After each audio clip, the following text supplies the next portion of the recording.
Welcome to all of you. And it's our privilege to start the digital PR stream over here. With me, my co-host Yatis. I don't need to introduce because it's all there. I'm in SDFC Live. He's from Aegon Religare. And we'll take you through this stream. Yeah, it's quite ironic that we have two guys from life insurance running a PR stream, right? And at least Sanjay has the honor of being in marketing. I'm in operations, right? So you must be wondering what we are doing here. How come?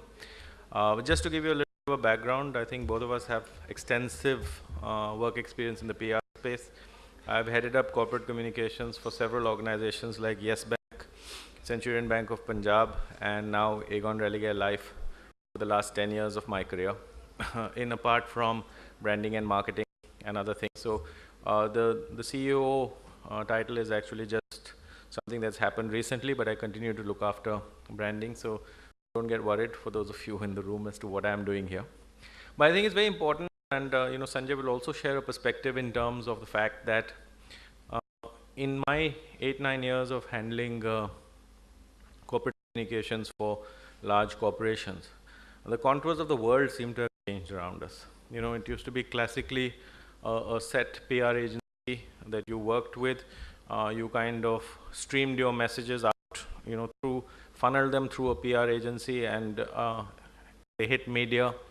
And at one point in time, actually, media used to be largely print. And then, of course, television came along in the advent of television.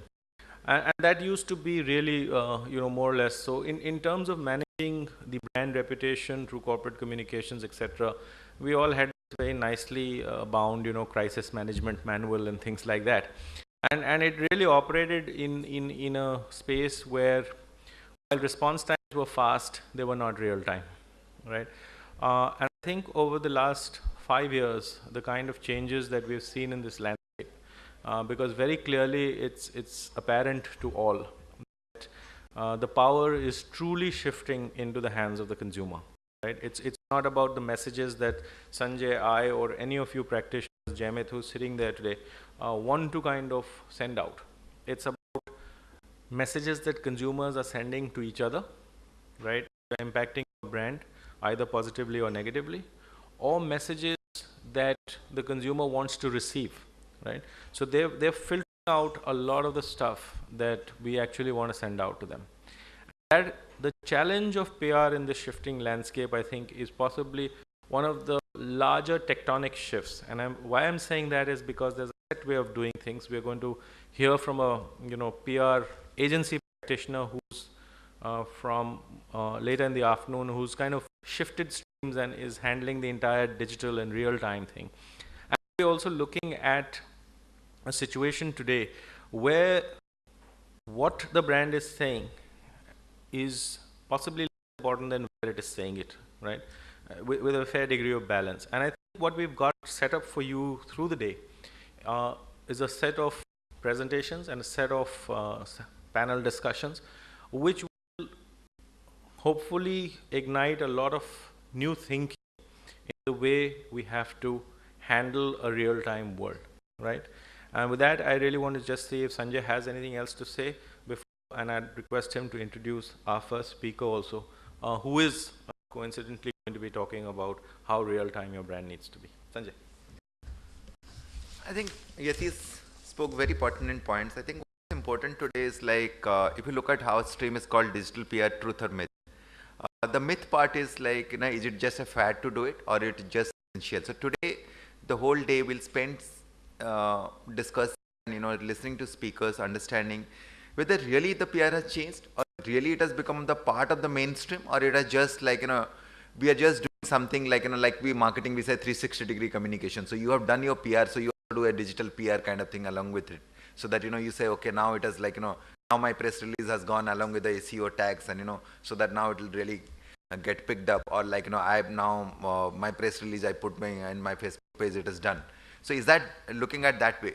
So I think the change is very changes in front of us. If you look at I'll just tell you incident what I saw. My driver was 10 minutes late, so I was very upset. I said I'm standing in the you are not there. He said it's traffic. I forgot to bring my phone to see the Google map, which area the traffic congestion is in.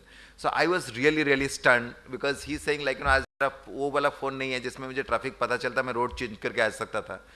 Then while coming again, he was completely in Google Maps. So as a driver, see initially, if you realize that, the mobile phone went to the segment who are not in office the first time, because, if you realize I was in telecom, so people started using mobile who are not really office workers. The people started work like plumbers, drivers, they started using it. So today probably he has understood the map functionality.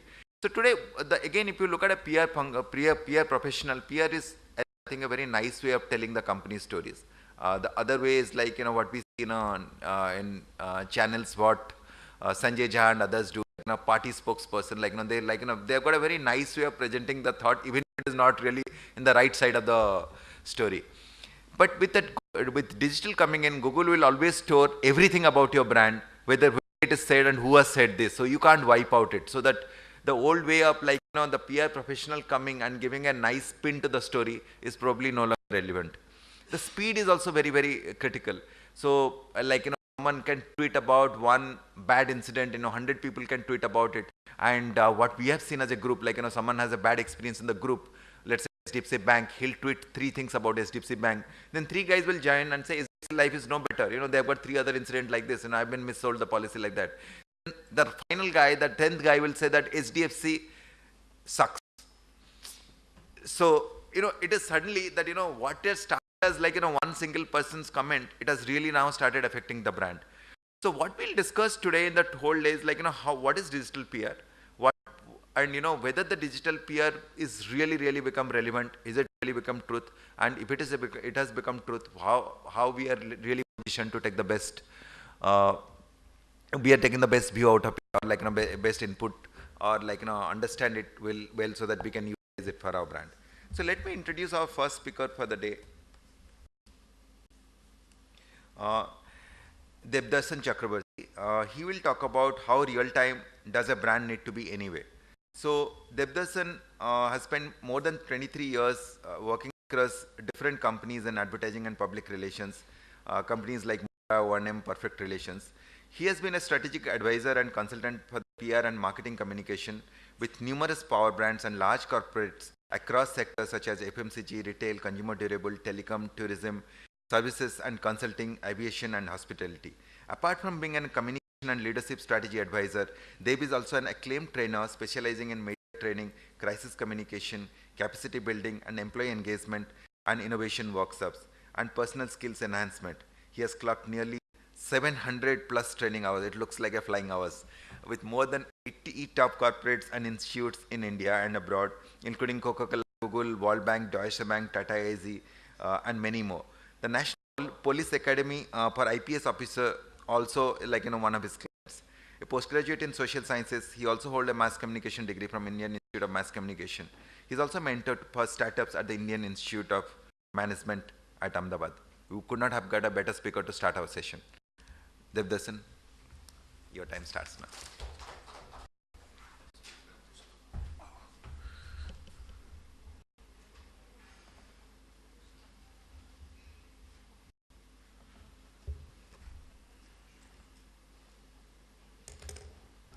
Good morning, everyone. I will, like Yatish and Sanjay, first of all, I'd like to thank them for such a kind introduction.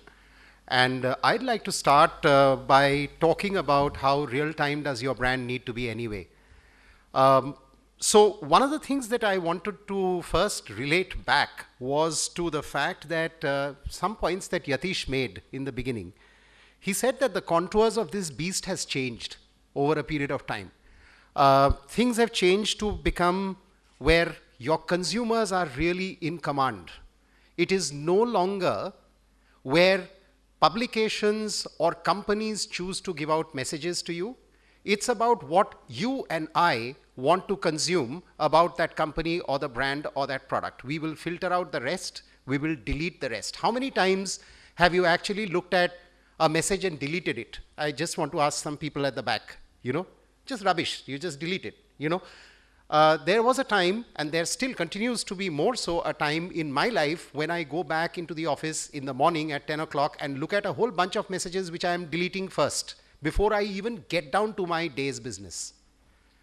That's the level at which I filter out, and all of us end up filtering out what we really don't want. So Yatish was very right. And then Sanjay talked about, the PR agency giving a spin to something. And he also talked about the fact that there is a matter of speed now, which has now changed. I would like to add a third dimension to that. Sounds a little cocky, but then spin, speed, sustainability.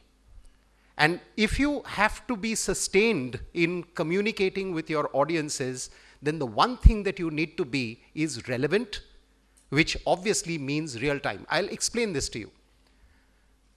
If you are looking to buy jewelry during Dhanteras, maximum searches on jewelry and diamond jewelry brands and gold jewelry brands will happen around Dhanteras, because that's relevant at that point in time.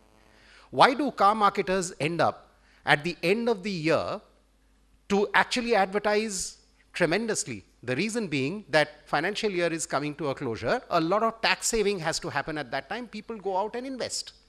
Relevance. Festivity and Diwali time is really a great time for virtually every brand to go out there and market themselves and talk about themselves in the digital media and as well as the traditional media. Why? Relevance. And that is what, from a PR perspective, in my mind, is real time, because that is the biggest challenge. Some of you who have been PR students here, and some of you like Yatish and Sanjay who have dealt with public relations for a long time, you understand one thing, that if you were to sell a consumer product or a consumer durable and you wanted the traditional media to go out and cover that when the marketing needs the maximum firepower from PR, it's virtually impossible, because that space is purely monetized. Today, you go to a Times of India, they will charge you for the brand coverage. Even like a brand like Coca-Cola, if they had a brand ambassador, some of the prettiest faces or some of the most handsome faces out there on stage, unveiling or uncocking something, the branding is blurred out in the pictures. What do you do? From a PR point of view, that is a nightmare as much as it is a challenge. Let's also try and understand, so what is happening therefore to the PR industry before I delve into what I'm talking about here. The PR industry today is facing this real challenge of what the client community generally tends to believe is earned space, which means that for an advertising, you pay for it. For PR coverage, you are not necessarily looking at paying for it, right? It's got to be free. And that earned space is a huge challenge because newspapers are blanking them out. So the one way you can do this is get into the digital media, because that's unfettered communications. Now, if you have to get into the digital media, the one thing that you can't ignore is relevance, which I talked about 5 minutes earlier, because you will not look at that coverage unless and until it is relevant to you at that point in time. So clearly, therefore, this establishes the platform for what I am going to speak about in the next 20 minutes. And that is, how real time does your brand need to be anyway, and which are some of the tools, or what are some of the ways in which we can make the brand relevant. I would encourage questions in case you have one as soon as I finish, or even in the middle. If you have a question, raise your hand and we will talk about it, because the idea is to exchange information rather than a one-sided delivery from my side. So a brand is as real time as its ability to attract media attention when marketing wants it to be the most visible. We talked about this. And when I say media attention, please understand that in today's context, when I sit here or when I stand here and talk to you, I'm not talking about media in the traditional sense of the term alone. I am not talking about magazines only. I'm not talking about newspapers only or television only. I am talking digital as well. In the digital, you can push any information at any given point in time, but whether the person who you are targeting will take it or not will depend on the timing of it and on the time when he's really looking at it the most. So therefore, all the media has to be then tuned to the kind of customer needs and customer demands and what he's looking for at a given point in time. Brand building in today's world, when it comes to PR, there are some very, very significant challenges. Imagine if I were to just come out and, send out some great, let's say I had a soap brand to sell, right? And that soap brand is maybe got some clinical properties, let's say dandruff removal. I'm making all this up just as an example, right? Now the point is, you want that soap brand to be remembered for the fact that it is a clinical property oriented, dandruff removal oriented product, right? You cannot just have a pretty face actually showcasing the brand and use that as your branding. So relevance gets lost. The opportunity gets lost in terms of projecting the messages that needs to go out which supports the brand in the media. What I'm saying is the brand has to be correctly portrayed, otherwise it is no good. Publicity for the sake of publicity is no good. All the experienced marketers sitting here will turn around and say, that's a waste of money. That's the first challenge. The second challenge is to be able to have something new all the time from a PR point of view. So a lot of PR practitioners will turn around and say, for those of you who are users of PR and for those of you who are practitioners of PR, that if there is nothing new happening, there is very little that we can do in the media. Even in the digital space, when you send out messages, if there is an overkill, if there is a fatigue, you don't want to look at it. So how are you going to create something new all the time? Is there a way to do that? And the third one is that if you leave out the digital space, in the traditional media or even the electronic media, the space is very, very limited. How many brand columns that you really see in newspapers? Look at the Times of India and tell me, is there barring a Delhi Times, is there anything where you actually can read about a brand story for that matter? If I am looking at selling jewelry and I have a great marketing story on jewelry in the Economic Times brand pages, is that going to work? No, because not many of the readers of that particular page is actually looking to buy jewelry. That is the typical psychographics of that kind of person out there. So the space also becomes an issue over there. So a lot of people then talk about the fact that celebrity-driven marketing today is happening all over the world. And I don't want to dwell on this for a very long time because for the users, marketers, as well as practitioners, we all know the problems with that kind of thing. The face can lose its sheen. The face can lose its credibility. It's good for launches because it creates that huge buzz and burr. But at the end of the day, if you have to sustain that communication, I don't buy a particular product because it is a Salman Khan who's selling it. Probably the only one category where it probably tends to give some degree of credibility, and that's my personal gut feel, and you can turn around and say you're talking rubbish. But I think in real estate, that is what is happening. So if you had a Mahendra Singh Dhoni on a real estate brand, probably there is some degree of credibility because there are these guys who are missing deadlines all the time and there is a huge customer umbrage against them. But otherwise, celebrity-related marketing is good for making noise, is good for creating initial visibility, but does it sustain? Does it make the brand real-time? I think the answer is a resounding no. So it probably doesn't work in that sense. So what am I talking about? And here is the solution.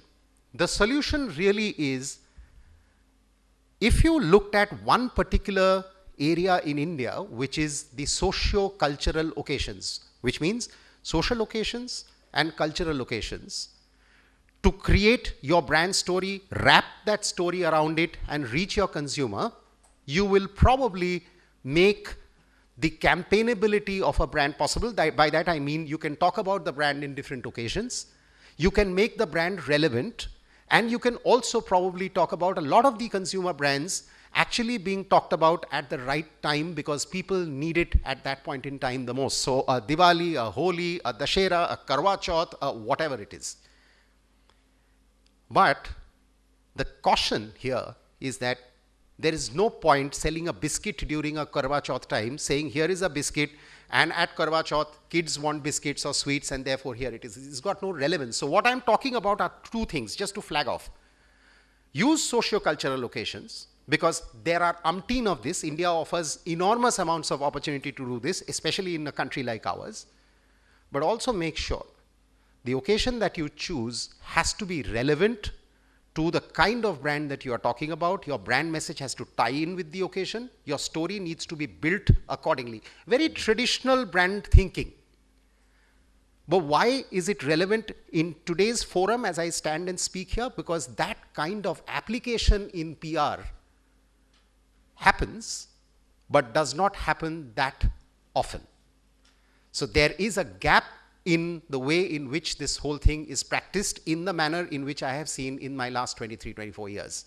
There are occasions, they do it, but not very often. So I thought that it could be one of the relevant ways in which you can then straddle the social media as well as the traditional and the digital media, which is in fact today's new emerging media at the end of the day. So your idea must be campaignable, your idea must be about the brand's proposition and attributes, and at the end of the day, most important, it's got to be newsworthy. And when I say newsworthy, I also mean relevant, because newsworthiness is about relevance. So if Arvind Kejriwal is news today, because it's relevant to you as a citizen of Delhi, right? And news attributes being, something that is timely, something that is close to you, close to your occasion of use, your social, situations. It's significant to you, it's of some degree of human interest, prominence, and most importantly, it's novel. It's something new. It's a new story that you want to tell and you want to talk about. So how do we go about doing it? So here is a quick tool. I'm not sure whether in such a short time we can actually cover this tool in great detail, but I will show you some case studies which will explain what I have to say. So if one were to sit down as PR practitioners or marketers to actually decode the brand for the fact that we want to tell a story about it, this is more from the point of view of wanting to tell a story about my brand that is relevant, something that I can use as a campaign. So you can use a model such as this, which at the core talks about the brand value. Then you look at some rituals and customs around the brand and look at some role models around it. I'll quickly move on to the next slide and show you what I mean. So here is a brand of contact lenses. Now, why I chose this, as an example is because just think of it. I mean, a product has something to show for it. If it's a car, it's got a design and a pattern, it's got various attributes, you can test it, run it, and so on. A chocolate, you can taste it. There are so many things about it which are attractive to you, right? When you look at a contact lens, it's in there in your eye. The only thing that comes to mind about a contact lens are its clinical properties, if you like. Some people will say it irritates the eyes. Some people will say, no, it's very comfortable. And probably the one thing that is beneficial is that you can't wear a contact lens and play tennis.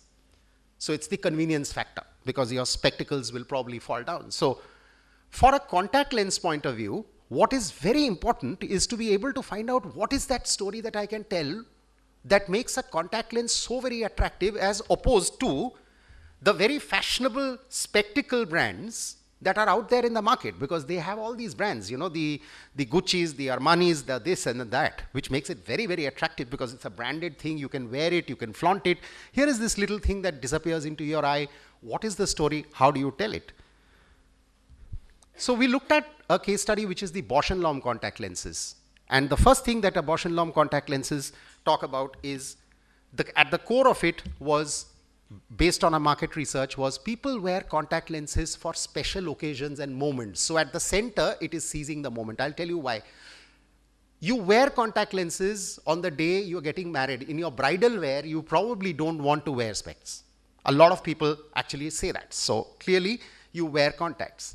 On the first day of your college, when you are actually flaunting your hipness, you don't want to wear specs, right? When you go for an interview, you want to look good, you want to look sharp, want to look natty, you don't wear specs, you wear contacts. That was the research. That's what it was showing. So we said seizing the moment. Then we looked at some rituals, and it has things like fashion connotation, it has things like fads, it has things like good looking is key, and career orientedness of the person. And finally, it's about the customs, which is an international Indian, quality consciousness, clean and crisp, and so on and so forth. I will not dwell with it. If you see, each one of these circles are kind of, decoding the various attributes and values that are attached to that product of contact lenses and the brand called Bausch & Lomb. Each one of these things are getting outlined. Now it is for communications to tell that story and own these properties, right? Why to do that? Because if your consumer is about all this, then at the end of the day, it is relevant stuff that the consumer wants to look at. And then it becomes relevant, it becomes something that a story can be told, and the media would want to write about it. And this is how it starts to come in. You need to look good at all times. So we looked at fresher fashion, we looked at interview time, we looked at marriage attire, and here is how the traditional media started to react. Now think about extending this to the digital media. You are talking about opportunities where people are looking for marriage design, dress code designs and ensembles. You are talking about conversation which is happening around freshers welcomes, conversation which is happening about interview tips. Those are all searchable options on your Google bar where you go in and the Bausch & Lomb messages are there, either a hyperlink or an ad or something or the other, because it is relevant to you. At that point in time, you suddenly get a message like, want to look sharper at your interview, and you suddenly feel, let me click this and see what these guys are talking about. That's how relevance starts getting built and the brand starts getting real time. You will look at it, you will not delete it because you want it at that point in time. Right? Freshers. Suddenly, the barriers of the traditional media also start coming down. I'm going to quickly move into the next one. And this is, I think, my favorite. This is the Lifebuoy's hand washing campaign. A lot of you must be already aware of it. What a brilliantly simple PR idea. Right? Great marketing idea. Lifebuoy, hygiene, hand washing. How do I associate with it? I take the Mahakumbh as an occasion wherein I go in, I have these heat stands, I stamp the rotis, and everybody starts to get to know what this is all about. And why is it so brilliant? The users of marketing sitting here would also agree with me that the average guy, the average person who goes to a Mahakumbh may not necessarily be a savvy user of the digital media. Our penetrations are not there yet, but a Lifebuoy needs to reach him, right? So an on-the-ground activation of sorts is required, and I'm just going to play this for 2 minutes and then I'm going to take it away. Is there a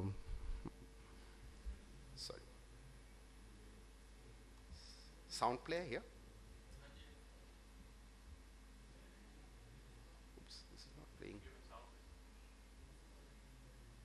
No, this is not playing from this laptop. It was playing. But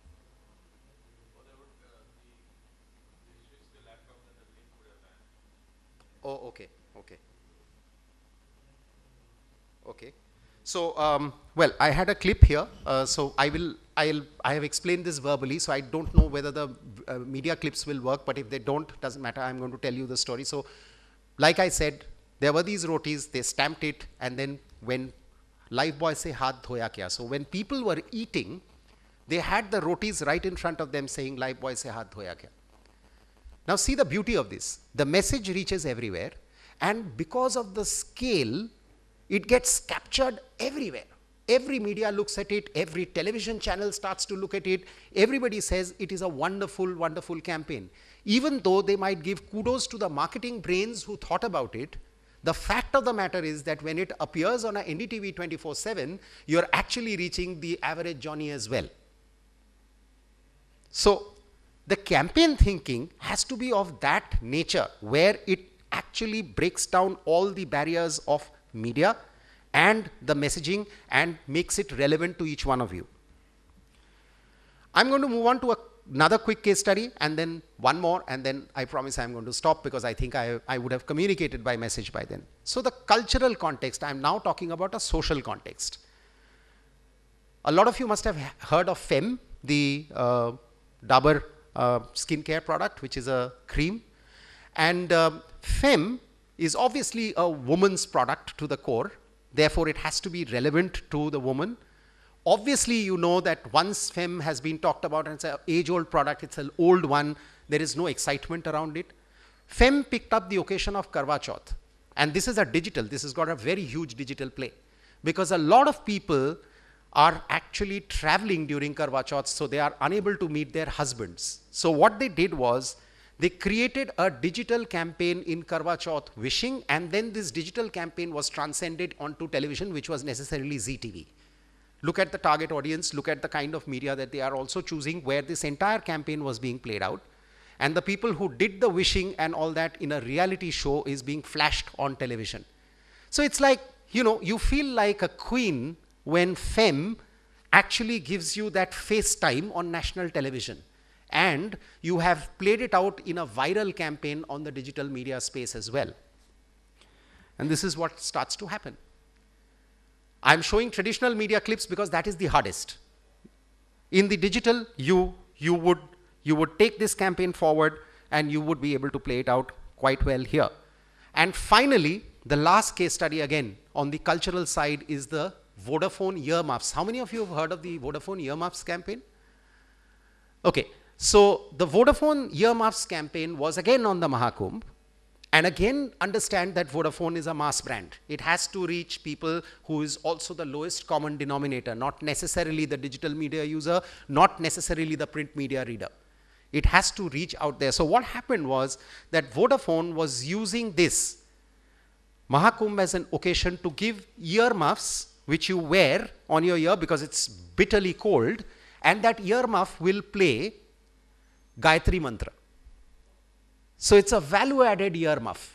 So you go in there, you listen to the Gayatri Mantra, and you put in the earmuff, you're protected from cold, and it has this great, beautiful Vodafone branding, as you can see in the picture. The sadhu is wearing. I don't know, I'll give it a bash. If it doesn't work, no, that's not going to work. So that's fine. So that's the Vodafone earmuffs campaign. Again, if you see a cultural cue brilliantly used, the user profile beautifully mapped, the understanding is very, very clear in terms of what the need and the relevance of that person is going to be. It transcends media barriers because it is going to be relevant at that point in time because Kumbh is the flavor of the day, the toast of the season, and some great visibility that builds around the brand and gets copied all around. So just to summarize very, very quickly, your brand needs to be, when we say how real time does your brand need to be anyway, what I mean is your brand has to be relevant for the time and the occasion.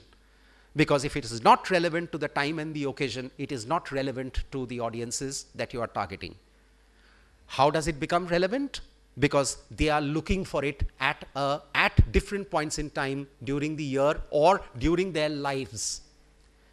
If you're able to identify those social and cultural occasions of life when he's looking for it, and if you're able to tell the brand story riding on those social and cultural occasions, you've done a brilliant job. And then that transcends both traditional as well as the digital media.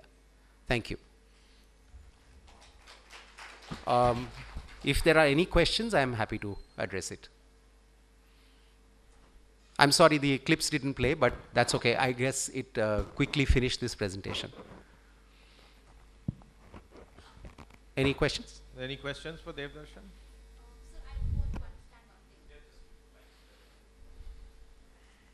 Sorry for joining this session a little late. There's one thing on my mind that I would really want to seek here. That is, Lifebuoy and Vodafone were the two examples that gives a very, very good impression and understanding as to how could we penetrate better into the market and leaving a very good impression nobody is going to forget in coming times.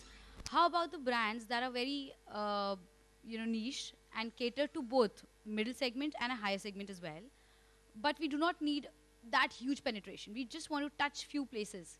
So if you have any case study in mind, or maybe I would want to say I come from a hospitality industry where we cater restaurant chains. So what is the best occasion, or how can we leave that kind of impression? If I go out and invest in something like, say, of a big gathering, I may end up investing or wasting a little fund that could have been budgeted towards a special segment. I may reach few of them, but not largely all of them. So, what is the best way to touch those segments of market? Very interesting question you're asking. Thank you for asking that. What I will not do here is to try and attempt giving solutions without understanding the brand, but I will give you a case study here, okay, because there is something relevant. All of you have heard of Nirulas, right? And all of us have also heard about the fact that Nirula started losing its main market share, which is what they called the fast food segment, the burgers and the pizzas, all that, which they had initially started in Delhi. We all grew up with them. A time came when they actually even started losing the market share for the thalis, which they actually started climbing down. Burgers were out, pizzas were out, then the thalis came in and that was going out. So the only one thing where people went in for were the ice creams. And the chain quickly realized that this is one area where we need to create some noise to keep it relevant in the minds of the target audiences. So what happened was, and the target audiences is exactly the kind of audience you're talking about. It's not the Kumbh Mela mass, but it is still a very large mass of people who would go out to eat ice creams from a parlor or from a shop. Not the Baskin Robbins kind or a Haagen-Dazs kinds, but the general kind of ice cream kinds. So what Nirulas did was, now how do I make this very relevant to people? So an idea was given to them wherein we said, here are like 60 or 70 years the chain has run and they have created many flavors of ice creams all over. Why not make a small ice cream museum, okay, of how ice cream has traveled from very basic ice-based, flavor-based thing to the sophisticated ice creams they were, and open that ice cream museum to kids along with their parents and invite them over. That ice cream museum was installed in the Nirula's main outlet in Noida, and it was open to schools on invitation, right? And I can tell you that there was this whole rush of schools wanting to come in and watch that ice cream museum because it was targeted at boys and girls of that particular age, and it was fascinating. It's almost like the chocolate factory story, right? So you went there and media suddenly caught on because it was a beautiful story to tell. For all the education times and television media, it was great video footage as well. So that's the example, one example of how this can be done. Specific problems will have specific solutions, but I hope partially I have been able to answer your Very question. much out of the box. Thanks a lot, sir. Thank you. Yes, please. Hi, Sudeep. From? Okay.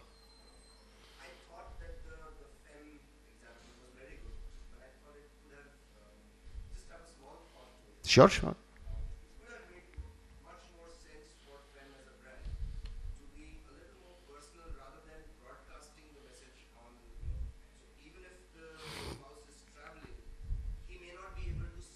Sure. And then it becomes like, hey, I'm sending you a message on NDTV or wherever, please go and see it. Rather than that, if it was initiated from the spouse, from the husband, and if them were to communicate to the husbands, hey, whoever is traveling, take a small video clip, we will brand it, and at 6:28, that's when the moonrise happens, Right. your wife will get the message.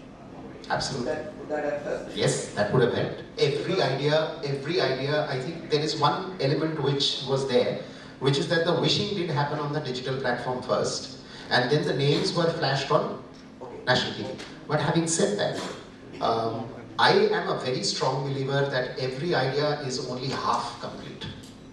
And what you are adding could have been absolutely valuable. Yes, I mean, why not? Thank you very much. Yes, yes, please. I'm sorry, Yatish. Yeah.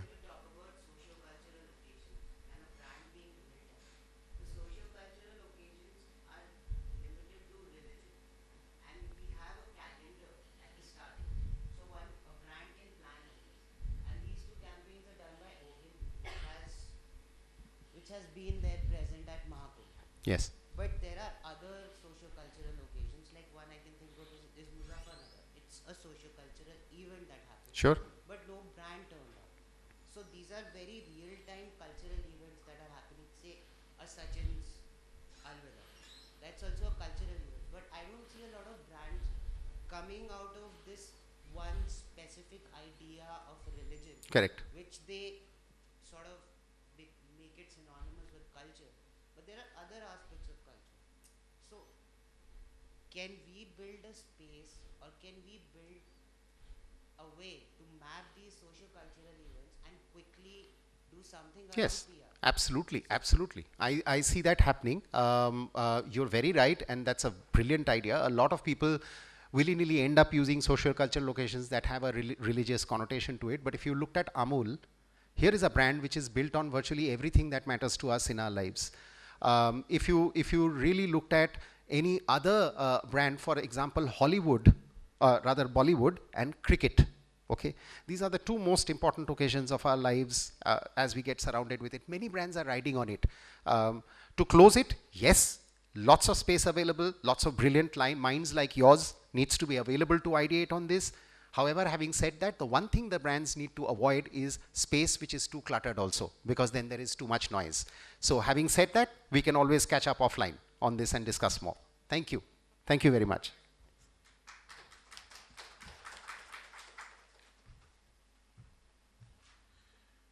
So I think what I really took away from Dev's presentation today was the fact that contextually he stuck to his message. He was talking about relevance, and I think about making brands real time, exceedingly relevant insights in terms of that, and very fascinating terms in terms of saying how we can leverage our socio-cultural, the richness of our socio-cultural tradition really to and that's a slightly different way of looking at things rather from the standard digital marketing where we think it's all fancy messages flying across Google and Twitter and stuff like that. So thanks a lot, Dev, and I'm sure there are a lot of people who would want to catch up with you offline after this one. So do give us some time there. Our next speaker is a self-confessed maverick, right?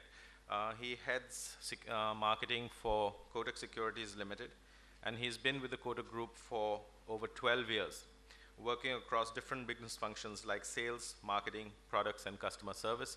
So he brings to you a really well-rounded experience. Jaimit's marketing insights stem from his 15 years experience in diverse sectors like FMCG, technology, entertainment, media, and then obviously BFSI. He extends his vast knowledge by teaching at B schools on topics related to marketing, research, strategy, and business environment. And he's a commerce graduate from the Jai Hind College, Mumbai, and he holds a postgraduate diploma in marketing from Mumbai University. He extensively reads on topics like business management, philosophy, and history to add value to his present strategies, and I'm sure he's going to be adding a lot of value for you today. Please put your hands